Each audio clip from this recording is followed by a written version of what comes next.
Allô la famille, j'espère que vous allez bien. Ça fait une éternité qu'on ne s'était pas vu, hein. Ok, je vous ai manqué?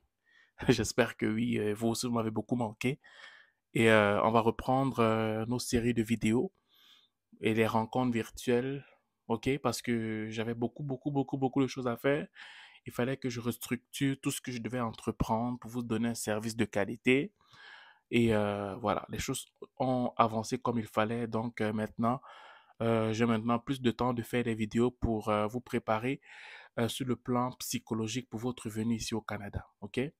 Donc, pour toutes les personnes qui me suivent, qui me prennent de court pour la première fois, je m'appelle l'Afro-Canadien.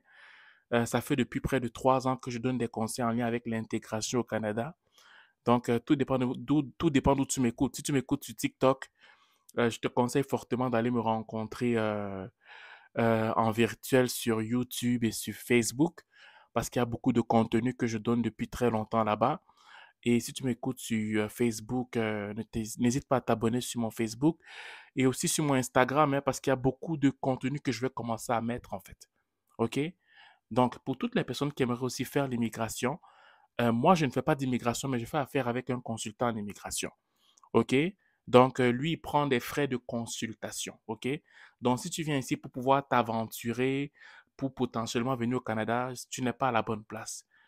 Ce message s'adresse aux personnes qui sont prêtes à venir au Canada et qui sont préparées en conséquence, en fait. Donc, si tu es intéressé à vouloir venir au Canada, ben, écris-moi en aparté. Ben, ça me fait plaisir de te mettre en contact avec le consultant en immigration. Ça prend un coût pour pouvoir faire une consultation avec lui. Et à partir de là, tu vois, il va voir avec toi pour si tu es éligible à un programme d'immigration ou pas, en fait. OK? Voilà. Et on va reprendre notre rencontre virtuelle. Les différentes rencontres virtuelles qu'on commence là, c'est la prochaine rencontre, c'est le 1er juin. OK? Le 1er juin. Donc, pour toutes les personnes qui aimeraient participer à notre rencontre virtuelle pour donner des conseils, discuter des réalités canadiennes, ben, vous pouvez vous enregistrer sur le lien, que ce soit sur YouTube ou sur Facebook, le lien qui va être en bas. Sur TikTok, si vous m'écoutez sur TikTok, ben, je vous conseillerais fortement d'aller sur YouTube ou sur Facebook pour vous enregistrer pour la prochaine rencontre virtuelle qui aura lieu en fait. D'accord? Aujourd'hui, on va parler d'un sujet que je trouve quand même important et que dans ma communauté, les gens ne prennent pas souvent conscience de ça. C'est que avec le nouveau monde qui est en train d'être mis en place sur le plan académique, sur le plan professionnel, sur le plan social tout court, il y a beaucoup de... Tout le monde serre les vis. Tout le monde serre les vis. Les entreprises serrent les vis. Le gouvernement serre les vis. Nous-mêmes, en tant que citoyens, on serre les vis pour s'en sortir. En passant, je ne vous ai pas présenté mon ami, hein. Lui, je vais l'appeler Mboutman. Lui, je vais l'appeler Mboutman. Ça, c'est Mboutman.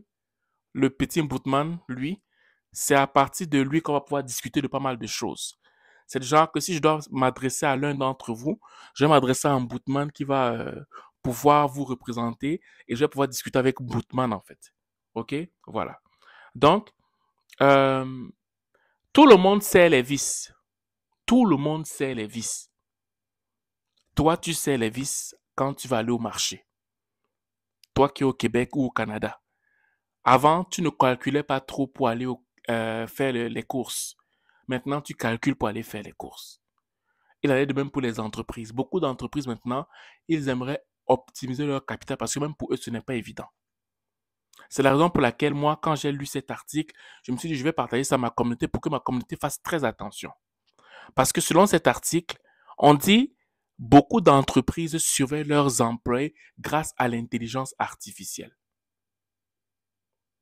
Peut-être que tu es là, on te surveille depuis, tu ne te rends même pas compte. Mais selon cet article, on dit que beaucoup d'employés sont surveillés par l'intelligence artificielle. Hmm. OK. Plusieurs grandes entreprises comme X ou Y utilisent l'intelligence artificielle pour surveiller les communications entre employés afin de prévenir tout comportement inapproprié. Mais certains craignent une perte de vie privée. L'entreprise X est habituée à ce type de surveillance. Depuis 7 ans, elle intègre l'intelligence artificielle dans des logiciels de communication professionnelle comme Slack, Zoom ou encore Microsoft Teams, a rapporté CNN lundi. Avec ce procédé, l'intelligence artificielle examine les données qui restent anonymes. Elle doit détecter tout problème allant de l'intimidation à la cyberattaque, qui sera alors signalée aux ressources humaines ou des technologies de l'information pour examen plus poussé.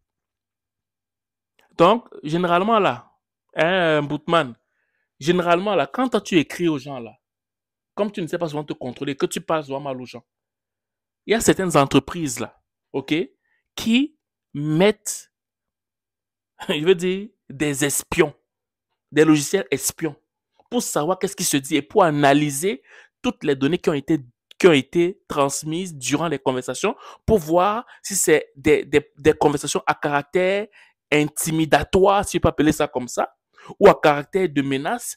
Et elle se donne le droit, cette intelligence artificielle, de transmettre des informations aux ressources humaines directement. Oui, aux ressources humaines qui vont analyser ton dossier, qui vont analyser ce que tu as dit, peut-être en aparté, et les ressources humaines vont dire que okay, ben, selon ce que tu avais écrit, alors que toi, tu pensais que c'était privé, selon ce que tu as écrit, on a l'impression qu'en fait, tu n'es pas si engagé que ça pour la compagnie. Oui, il faut faire attention.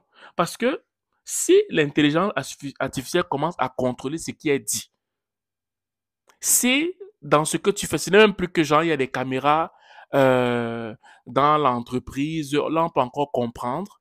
Mais si dans les conversations, dans ce que tu dis, on contrôle, on analyse tout ce que tu écris, on analyse tout ce que tu dis. Mais attends un peu.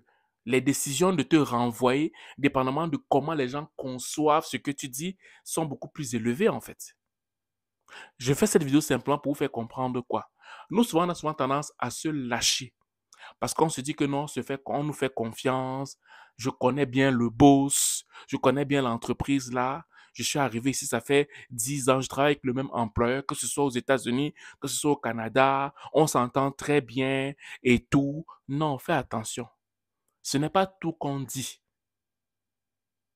Ce n'est pas tout qu'on dit. Parce qu'il y a la majeure partie de certaines entreprises ici, tant et aussi longtemps que tu ne fais plus leur affaire, un bootman, tant aussi longtemps que tu ne fais plus leur affaire là, ils te mettent dehors, hein. Elles te mettent dehors. Si un employeur voit que toi, tu ne fais plus son affaire, même si ça fait 15 ans qu'il est avec toi, qu'elle est avec toi, mais elle te met dehors. Je dis sans compassion. Et après, elle ne prend même plus de tes nouvelles. On ne prend plus de tes nouvelles. Oui, on ne prend plus de tes nouvelles. Donc, si tu veux jouer au beau à quelqu'un que moi, non, je suis quelqu'un qui est ouvert d'esprit, on va fermer ton esprit là. On va fermer ton esprit. Je fais cette vidéo juste pour que vous puissiez faire preuve de vigilance. Faites preuve de vigilance quand vous discutez dans les lieux de travail. Que ce soit face à face avec quelqu'un de façon directe, que ce soit dans vos messages, que ce soit dans vos conversations, donnant l'impression que c'est privé, mais que si tu travailles avec le logiciel, avec les ordinateurs de l'employeur, il y a de fortes chances que ce que tu dis là, on analyse ce que tu dis. Et maintenant, ce ne sont même plus les humains qui sont derrière. C'est maintenant l'intelligence artificielle. Tu pourrais peut-être blaguer en mettant, je sais pas moi, une icône ou un icône. Piccolo, on dit quoi? Une icône ou un icône? Bon, moi, je sais même plus. Tu mets une icône là, ok? L'icône là, maintenant, l'intelligence artificielle part comme ça analyser pour dire que tu menaçais quelqu'un. Ou bien peut-être qu'une fille te plaît là-bas au travail. Tu peux écrire quelque chose là-bas. L'intelligence artificielle commence à dire que non, tu commences à faire du harcèlement.